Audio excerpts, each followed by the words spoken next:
এসডব্লিউপি অর্থাৎ systematic withdrawal plan. আজকের ভিডিওতে আমরা একেবারে বেসিক থেকে অ্যাডভান্স লেভেল পর্যন্ত আমরা কিন্তু জানবো। এই ভিডিওতে আমরা জানবো এসডব্লিউপি কি, কিভাবে কাজ করে, real life example, step by step, tax rule, latest 2025 সালের এসডব্লিউপি, এফডি এবং ডিভিডেন্ড, এই তিনটের একটা কম্পেয়ার কিন্তু আমরা এই ভিডিওতে করব। Best strategy for retirement planning and passive income, আর কিছু কমন মিস্টেক, আর শেষে আমি একটি অ্যাডভান্স স্ট্র্যাটেজি বলবো যেটা ফিনান্সিয়াল প্ল্যানাররা ইউজ করে থাকেন। তাই ভিডিওটি স্কিপ না করে শেষ পর্যন্ত দেখবেন। আমি বিশ্বজিৎ ঘোষ, এমপি সার্টিফাইড একজন এমএফডি, আর আপনারা এখন দেখছেন finsolution.com।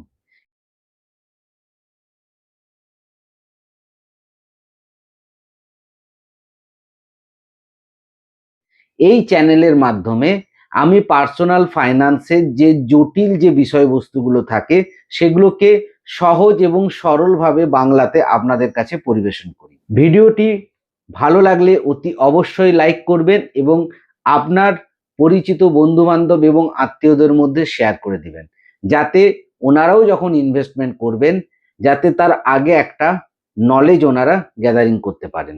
আর চ্যানেলে নতুন হলে অবশ্যই চ্যানেলটিকে সাবস্ক্রাইব করে দিবেন এবং বেল আইকনটিকে ক্লিক করে দিবেন। তো চলুন আজকের ভিডিও শুরু করা যাক। সবার প্রথমে আমরা আপনাদেরকে জানাবো যে এসডব্লিউপি কি। দেখুন, এসডব্লিউপি হচ্ছে মিউচুয়াল ফান্ডের একটি ফিচার্স, যেখানে প্রত্যেক মাসে বা 3 মাস ছাড়া বা বছরে আপনি আপনার ইচ্ছা মতো একটা অ্যামাউন্ট আপনি চুজ করবেন এবং প্রতি মাসে বা 3 মাস ছাড়া বা 6 মাস ছাড়া বা 1 বছরে নির্দিষ্ট একটা ইন্টারভ্যালে আপনি আপনার ব্যাংক অ্যাকাউন্টে ওই টাকাটা পেয়ে যাবেন। এসডব্লিউপির পুরো নাম হচ্ছে সিস্টেমেটিক উইথড্রল প্ল্যান। একটা উদাহরণ দিয়ে বললে আপনাদের বুঝতে আরো সুবিধা হবে। সাপোজ আপনার কাছে 10 লক্ষ টাকা আছে এবং সেই টাকাটা আপনার মিউচুয়াল ফান্ডের কোনো একটি স্কিমে আছে। এরপর আপনি সেখান থেকে প্রত্যেক মাসে আপনি একটা অ্যামাউন্ট, ধরুন সেটা 10,000 হতে পারে, 8,000 হতে পারে, 6,000 হতে পারে, যে অ্যামাউন্টটা আপনি চুজ করবেন সেই অ্যামাউন্টটাই কিন্তু প্রত্যেক মাসেই অটোমেটিক আপনার অ্যাকাউন্টে কিন্তু ক্রেডিট হয়ে যাবে। এবং এই যে অ্যামাউন্টটা আপনি প্রত্যেক মাসে নেবেন বলে ঠিক করছেন, এটা কিন্তু আপনি যে পরিমাণ অ্যামাউন্ট নিতে চান সেই পরিমাণ অ্যামাউন্টই কিন্তু প্রত্যেক মাসে আপনার অ্যাকাউন্টে ক্রেডিট হয়ে যাবে। তবে হ্যাঁ, কত অ্যামাউন্ট নিলে আপনার ক্ষেত্রে সুটেবল হবে বা ভালো থাকবে তার ডিটেলস কিন্তু আমরা এই ভিডিও যত এগিয়ে যাবে আমি সেখানে ডিটেলসে সেটা বলে দেবো। আপনাদের সহজে বোঝার জন্য আমি এটুকু বললাম যে এসডব্লিউপি কথার অর্থ সিস্টেমেটিক উইথড্রল প্ল্যান, যেখানে আপনি একটা যে কোনো অ্যামাউন্ট হয়তো আপনার মিউচুয়াল ফান্ডে রাখা আছে বা আপনি নতুন করে ইনভেস্টমেন্ট করলেন এবং সেখান থেকে প্রতি মাসে একটা নির্দিষ্ট ডেটে একটা নির্দিষ্ট অ্যামাউন্ট আপনি আপনার অ্যাকাউন্টে ক্রেডিট নেবেন। এক কথায় আমরা এসআইপি এবং এসডব্লিউপি কি সেটা বুঝে নেই। এসআইপি মানে হচ্ছে রেগুলার ইনভেস্টমেন্ট আর এসডব্লিউপি মানে হচ্ছে রেগুলার উইথড্রল।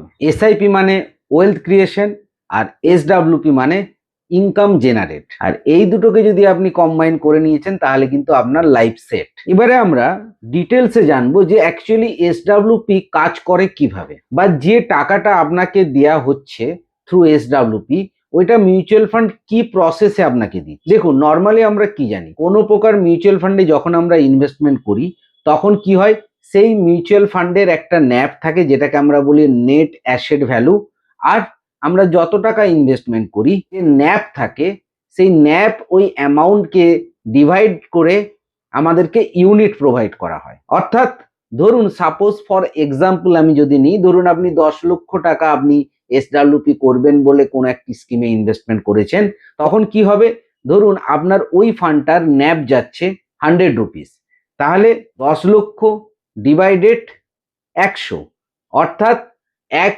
লক্ষ ইউনিট কিন্তু আপনাকে দেয়া হবে। এরপর যখন আপনার এসডব্লিউপি থ্রু আপনি টাকা নেবেন তখন কি হবে না, তখন মিউচুয়াল ফান্ড হাউস আপনার ওই ইউনিটকে মাইনাস করেই কিন্তু আপনাকে টাকাটা দেবে। আমরা এর আগেই বলেছিলাম যে সাপোজ ধরুন 10 লক্ষ টাকা ইনভেস্টমেন্ট করেছেন এবং আপনি এসডব্লিউপি সেট করলেন যে পার মান্থ 10,000 করে। এবারে যে এই 10,000 টাকা প্রতি মাসে আপনাকে মিউচুয়াল ফান্ড দিচ্ছে, তখন মিউচুয়াল ফান্ড কি করবে, আপনার ইউনিট সেল করবে।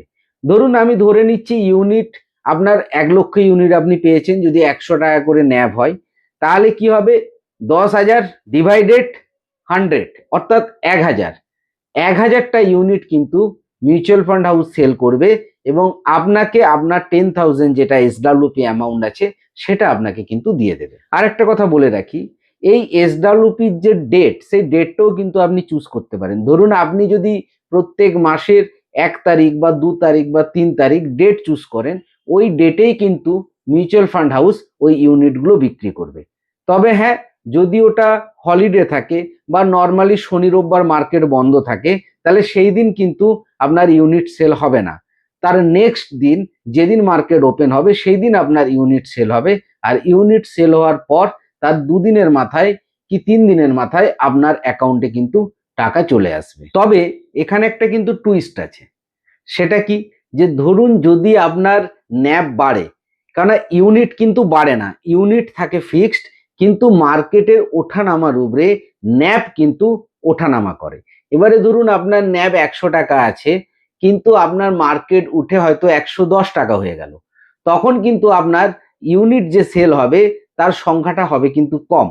ঠিক একইভাবে এর উল্টোটাও হতে পারে, অর্থাৎ দেখা গেল মার্কেট পড়ে যাওয়ার জন্য আপনার ন্যাব 100 টাকা থেকে 90 টাকাতে নেমে গেল, তখন কিন্তু আপনার যে এসডব্লিউপি অ্যামাউন্ট আপনি নেবেন, সেক্ষেত্রে কিন্তু মিউচুয়াল ফান্ড হাউসকে আপনাকে বেশি ইউনিট কিন্তু সেল করতে হবে। এটাকেই বলে রুপি কস্ট এভারেজিং। এসডব্লিউপিও কিন্তু মার্কেটের উপর ডিপেন্ড করে। যেহেতু মার্কেটে আপনার টাকাটা লাগছে, তো সেক্ষেত্রে আপনি যদি লং টাইমে একটা নিয়ে চলেন বা লং হরাইজেন যদি আপনার থাকে, তাহলে কিন্তু আপনার রিটার্ন ঠিকঠাক চলে আসবে এবং প্রিন্সিপাল অ্যামাউন্ট কিন্তু আপনার কোনোদিনও কমবে না। প্রিন্সিপাল অ্যামাউন্ট কিন্তু রেগুলারলি বাড়তে থাকবে এবং এসডব্লিউপি অ্যামাউন্ট যেটা আপনি নিচ্ছেন সেটা কিন্তু কনস্ট্যান্টলি ঠিক থাকবে। ওই জন্য লং হরাইজন নিয়ে কিন্তু আপনি এসডব্লিউপি চুজ করবেন। নর্মালি মার্কেটে 3 ধরনের ইনভেস্টর থাকে। এক হচ্ছে অ্যাগ্রেসিভ ইনভেস্টর, এক হচ্ছে মডারেট ইনভেস্টর এবং আরেকজন হচ্ছে কনজারভেটিভ ইনভেস্টর। এসডব্লিউপি নেওয়ার সময়ও কিন্তু এই 3টে বিষয়কে আপনাকে খেয়াল রাখতে হবে। আপনাকে আগে জানতে হবে যে আপনি কি অ্যাগ্রেসিভ ইনভেস্টর, নাকি মডারেট ইনভেস্টর, নাকি কনজারভেটিভ ইনভেস্টর। নর্মালি কি হয়, মার্কেট যখন ভালো রিটার্ন দেয় তখন কিন্তু আমরা সবসময় অ্যাগ্রেসিভ হয়ে যাই এবং আমাদের এক্সপেকটেশন কিন্তু অনেক বেড়ে যায়। কিন্তু মার্কেট যখন পড়ে যায় তখন কিন্তু আমরা সেই যে মার্কেট পড়ার যে ব্যাপারটা, সেই ব্যাপারটা কিন্তু আমরা নিতে পারি না। অর্থাৎ আমরা মুখে বলি যে আমরা অ্যাগ্রেসিভ, কিন্তু অ্যাকচুয়ালি কিন্তু আমরা মনের দিক থেকে কিন্তু আমরা কনজারভেটিভ। যার জন্য যখনই মার্কেট পড়ে যায় তখন কিন্তু আমাদের মধ্যে প্যানিক চলে আসে এবং সেই সময় প্যানিকে পড়ে আমরা অনেক সময় কি করি, ভুল ডিসিশন নিয়ে নেই। কি ভুল ডিসিশন, আমরা কিন্তু মিউচুয়াল ফান্ড থেকে বেরিয়ে চলে আসি অথবা লস বুক করে নিই। তার জন্য যখনই আপনি এসডব্লিউপি চুজ করবেন বা যখনই ওয়ান টাইম ইনভেস্টমেন্টে আপনি যাবেন, সবসময় কিন্তু আগে আপনি নিজেকে ঠিক করবেন যে আপনি অ্যাগ্রেসিভ ইনভেস্টর, না মডারেট ইনভেস্টর, না কনজারভেটিভ ইনভেস্টর। এবারে প্রশ্ন হচ্ছে যে অ্যাগ্রেসিভ ইনভেস্টর আমরা কাদেরকে বলবো। যদি ধরুন আপনার মধ্যে এমন ক্যাপাসিটি থাকে যে মার্কেটে যে টাকাটা ইনভেস্টমেন্ট করছেন সেটা যদি 20% পর্যন্ত যদি নেগেটিভ দেয়, তাহলেও কিন্তু আপনি মার্কেটের মধ্যে থাকবেন বা ভয় পাবেন না। সেরকম যদি আপনি হন বা সেটা যদি আপনি মাইন্ডে রাখেন, তাহলে কিন্তু আপনি জানবেন যে আপনি অ্যাগ্রেসিভ ইনভেস্টর। এবং সেক্ষেত্রে অ্যাগ্রেসিভ ইনভেস্টরদেরকে কিন্তু সবসময় লং টাইম ধরে কিন্তু আপনাদের মার্কেটে থাকতে হবে। সেকেন্ডটা কি না, মডারেট ইনভেস্টর। মডারেট ইনভেস্টর মানে কি বলুন তো, যেখানে আপনি হয়তো মার্কেটের বেনিফিটও নিতে চাচ্ছেন, মার্কেটের যে পড়া, সেই মার্কেট পড়াটা আপনি বেশি নিতে চাচ্ছেন না। অর্থাৎ আপনি চাচ্ছেন যে না, আমি খুব হাই রিটার্ন আমার দরকার নেই, কিন্তু মার্কেট যেন পড়লেও আমার ফান্ডটা যেন তত বেশি না পড়ে। অর্থাৎ আপনি মডারেট ক্যাটাগরি। তো মডারেট ক্যাটাগরি যদি আপনি হন, সেক্ষেত্রে কিন্তু আগে থেকেই আপনাকে সেইটা চিন্তা ভাবনা করতে হবে এবং সেই মতো মডারেট স্কিম আপনাকে চুজ করতে হবে। আর কনজারভেটিভ মানে যে আপনি এমন একজন যিনি কিন্তু মার্কেট একটু পড়লেও আপনি কিন্তু বিচলিত হয়ে যান, অর্থাৎ আপনি মার্কেট পড়াটা বা নেগেটিভ রিটার্নটাকে আপনি অ্যাকসেপ্ট করতে পারেন না। তো সেক্ষেত্রে কিন্তু আপনি কনজারভেটিভ ইনভেস্টর। কনজারভেটিভ ইনভেস্টমেন্টের ক্ষেত্রে কিন্তু রিটার্নটা আপনার কম আসে। যেহেতু আপনি রিস্ক কম নিচ্ছেন, তো রিটার্নটাও কিন্তু আপনার কম আসবে, অবশ্যই লং টার্মে। যখনই কোনো কথা বা কোনো কিছু আমরা এখানে ডিসকাস করব, সবসময় কিন্তু আমরা লং টার্মটা নিয়ে কিন্তু কথাটা বলবো। এখানে কোনোভাবেই কিন্তু 1 বছর 2 বছরের নিয়ে কিন্তু কোনো কথা বলবো না, তার কারণ মিউচুয়াল ফান্ড ইনভেস্টমেন্টই হচ্ছে লং টার্ম ইনভেস্টমেন্ট। সবার প্রথমে তাহলে আপনি নিজেকে আগে বিচার করবেন যে আপনি অ্যাগ্রেসিভ ইনভেস্টার, নাকি মডারেট ইনভেস্টার, নাকি কনজারভেটিভ ইনভেস্টার। এবং এই ভিডিওতেই আমি আপনাদেরকে লাস্টে বলবো যে অ্যাগ্রেসিভ ইনভেস্টারদের পোর্টফোলিও কেমন হওয়া উচিত, মডারেট ইনভেস্টারদের পোর্টফোলিও কেমন হওয়া উচিত, এবং কনজারভেটিভ ইনভেস্টারদের পোর্টফোলিও কেমন হওয়া উচিত। অতএব ভিডিওটি স্কিপ কিন্তু করবেন না, তার কারণ যদি আপনি ছেড়ে ছেড়ে ভিডিওটি দেখেন তাহলে কিন্তু পুরো যে ব্যাপারটা সেটা কিন্তু বুঝতে পারবেন না। তখন কি হবে বলুন তো, আপনি যদি অল্প বোঝেন তাহলে কিন্তু পুরো এসডব্লিউপির কনসেপ্টটা আপনার ক্লিয়ার হবে না। তার জন্যে স্কিপ না করে কিন্তু ভিডিওটি কন্টিনিউ দেখবেন। এবারে আমরা 3টে কেস স্টাডি করব, এবং এই 3টে কেস স্টাডিতে আমরা অ্যাগ্রেসিভ ইনভেস্টারদের নিয়ে একটা কেস স্টাডি করব, একটা মডারেট ইনভেস্টারদের নিয়ে, আর একটা হচ্ছে কনজারভেটিভ ইনভেস্টারদের নিয়ে। তো চলুন আমরা প্রথমে আপনাদেরকে স্ক্রিনে নিয়ে যাই, এবং সেখানেই আমরা অ্যাগ্রেসিভ ইনভেস্টারদের এসডব্লিউপি কেমন হওয়া উচিত, বা এসডব্লিউপি তারা যে পরিমাণ অ্যামাউন্ট নিচ্ছে তার উপর ডিপেন্ড করে অ্যাগ্রেসিভ হওয়া যায়, এবং সেক্ষেত্রে কি প্রবলেম আসতে পারে সেটা আপনাদেরকে বুঝিয়ে বলি। দেখুন, আমরা এখানে এসডব্লিউপি একটা ক্যালকুলেটরে চলে এসেছি। এবারে আপনাদেরকে প্রথমেই বলেছিলাম যে এখানে ধরুন আমার এখানে একটা অ্যামাউন্ট দেয়াই আছে, দেখুন যে টোটাল ইনভেস্টমেন্ট অ্যামাউন্ট 10 লাখ, আমি 10 লাখের উপর দিয়ে ক্যালকুলেশন করছি। তারপরে দেখুন এখানে দেখুন ইনভেস্টমেন্ট অ্যামাউন্ট আছে 10 লাখ, আর এখানে দেখুন উইথড্রল পার মান্থ আমি ধরে নিলাম আমি অ্যাগ্রেসিভ, তো সেক্ষেত্রে আমি উইথড্রল পার মান্থ কত করে করব, আমি 10,000 টাকা করে উইথড্রল করব যদি অ্যাগ্রেসিভলি আমি উইথড্রল করি। আচ্ছা, এখানে আরেকটা কথা বলে দিই, এই যে আপনাদেরকে এই যে আমি চার্টটা দেখাচ্ছি বা ক্যালকুলেটরটা দেখাচ্ছি, এখানে কিন্তু কোনো স্কিমের কথা আমি উল্লেখ করছি না। এখানে খালি আপনাকে দেখাচ্ছি যদি আপনি অ্যাগ্রেসিভলি যদি আপনি এসডব্লিউপি নেন তাহলে অ্যাকচুয়াল আপনার ফান্ডের কি অবস্থা হতে পারে। এরপরে আমি দেখাবো যদি আপনি মডারেটলি যদি আপনি এসডব্লিউপি নেন তাহলে আপনার ফান্ডের কি অবস্থা হতে পারে, এবং কনজারভেটিভে কি অবস্থা হতে পারে। তো দেখুন, আমি অ্যাগ্রেসিভলি হয়তো এসডব্লিউপি করছি, তাহলে আমি 10 লাখের উপরে আমি পার মান্থ 10,000 করে কিন্তু আমি উইথড্রল করছি। দেখুন 10,000 করে উইথড্রল করছি, আর যে ফান্ডগুলো নেবো সেই ফান্ডের আমি এক্সপেক্টেড রিটার্ন আমি ধরছি 10%। তার কারণ হচ্ছে দেখুন, যখনই আমরা কোনো স্কিমে এসডব্লিউপি করব, কখনোই কিন্তু আমরা 100% যে ইকুইটি স্কিম আছে তাতে কিন্তু যাব না। আমরা সবসময় এখানে ব্যালেন্স অ্যাডভান্টেজ ক্যাটাগরি বা হাইব্রিড ক্যাটাগরি বা মাল্টি অ্যাসেট অ্যালোকেশন ক্যাটাগরি এই ধরনের স্কিমগুলো কিন্তু চুজ করব। তার কারণ হচ্ছে এইগুলোর মধ্যে যেমন ইকুইটি থাকবে, ইকুয়ালি ডেট থাকে, মাল্টি অ্যাসেটে গোল্ড থাকে, সিলভার থাকে, বা ব্যালেন্স অ্যাডভান্টেজ ফান্ডে ইকুইটি এবং ডেটের যে কম্পোজিশন আছে, ডেটের যে পার্সেন্টেজটা আছে সেটা ফান্ড ম্যানেজার মার্কেটের উপর ডিপেন্ড করে আপ ডাউন করাতে পারে। তো এই ফান্ডগুলো কি বলুন তো, খুব একটা বেশি কিন্তু অ্যাগ্রেসিভ হয় না, এবং এদের রিটার্ন কিন্তু মোটামুটি 10 থেকে 12% রিটার্ন চলে আসে।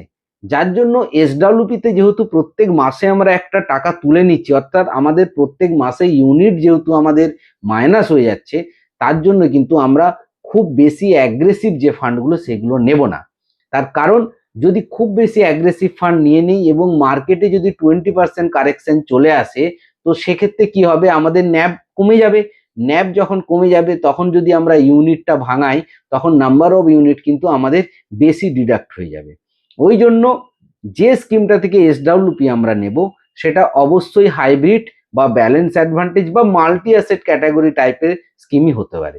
আরেকটা কথা বলে দিই, এই ভিডিওতে যে স্কিমগুলোর সম্বন্ধে আমি বলবো বা যে স্কিমগুলোর নাম বলবো কোনোটাই কিন্তু রেকমেন্ডেশন নয়, এটা জাস্ট আপনাদের এক্সাম্পল দেওয়ার জন্য বলবো যাতে আপনাদের বুঝতে সুবিধা হয়।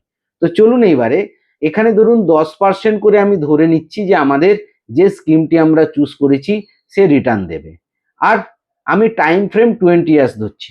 এটা চাইলে আপনি 10 বছরও করতে পারেন বা 5 বছরও করতে পারেন, কিন্তু আপনাকে প্রথমেই বলেছিলাম যে যেহেতু এটা মার্কেটের টাকাটা ইনভেস্টমেন্ট হচ্ছে, তো যত লং টাইমে যাবেন তত কিন্তু আপনার বেটার হবে। তো আমি সেক্ষেত্রে এখানে একটা 20 বছরের টার্ম নিয়েই চলছি। তাহলে আমি যদি এখানে 20 বছর যদি ধরে নেই যে 20 বছর ধরে এসডব্লিউপি অ্যামাউন্ট নেব, তাহলে কি অবস্থা হবে সেটা আপনি দেখুন। এখানে দেখুন, সেক্ষেত্রে দেখুন টোটাল ইনভেস্টমেন্ট হচ্ছে আপনার 10 লক্ষ টাকা, টোটাল উইথড্রল হচ্ছে কিন্তু আপনার 24 লক্ষ টাকা। কেন? তার কারণ আমি যদি 10,000 টাকা করে যদি প্রত্যেক মাসে তুলি, তাহলে এক বছরে আমি তুলছি টোটাল 1,20,000 টাকা, আর 20 বছরে সেটা হচ্ছে 24 লক্ষ টাকা। তারপরে দেখুন এখানে কিন্তু সেক্ষেত্রে ফাইনাল ভ্যালু কিন্তু হয়ে যাচ্ছে আপনার -4,55,092 টাকা।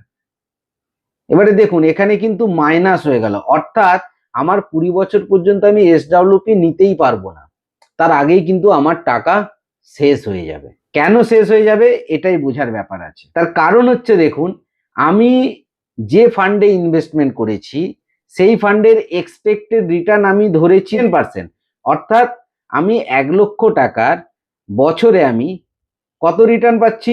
1,20,000 টাকা বছরে আমি রিটার্ন পাচ্ছি।